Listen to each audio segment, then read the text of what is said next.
నారా చంద్రబాబు నాయుడు తన తొలి సంతకం 16,347 ఉపాధ్యాయ పోస్టులు భర్తీకి డిఎస్సి కోసం చేశారు. గట్టకాలకు 11 నెలల తర్వాత నోటిఫికేషన్ ఇచ్చారు. అయితే అభ్యర్థులు ఎవరు కూడా సంతృప్తికరంగా లేరు. ముఖ్యంగా మీడియా ద్వారా ప్రభుత్వం దృష్టికి 3 విషయాలు తీసుకెళ్తున్నాం. మొదటిది, కేవలం 45 రోజులు సమయం ఇచ్చారు. ఈ 45 రోజుల సమయంలో సిలబస్ ఒకసారి కూడా అటు నుంచి ఇటు తిప్పడానికి కూడా సమయం సరిపోదు. దీన్ని 90 రోజులకు పెంచాలని అభ్యర్థులు అందరూ ఏకగ్రీవంగా కోరుతున్నారు. 90 రోజులకు పెంచాలని ప్రభుత్వాన్ని మేము డిమాండ్ చేస్తా ఉన్నాం.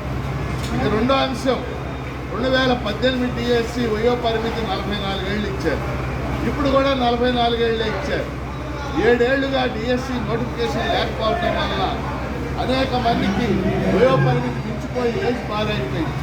అందుకని వయో పరిమితి 47 ఏళ్లకు పెంచాలని మేము కోరుతున్నాం. దీనివల్ల రూపాయి కూడా ఖర్చు లేదు. అదనంగా కొంతమంది అభ్యర్థులు మాత్రమే రావడానికి అవకాశం ఉంది. అలానే డిగ్రీకి సంబంధించి డిగ్రీలో 50% మార్కులు ఉండాలని పెట్టారు. వాళ్ళందరూ టెట్ క్వాలిఫై అయ్యారు, వాళ్ళందరూ బీఈడీ చేశారు. ఆ రోజు లేని నిబంధన ఇప్పుడు పెట్టారు.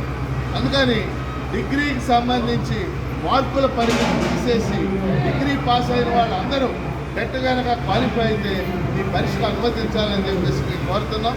ఈ 3 అంశాలు గత వారం రోజులుగా ఎక్కడికి వెళ్ళినా కానీ అభ్యర్థులు పెద్ద ఎత్తున ఈ 3 అంశాలు మా దృష్టి చేస్తున్నారు.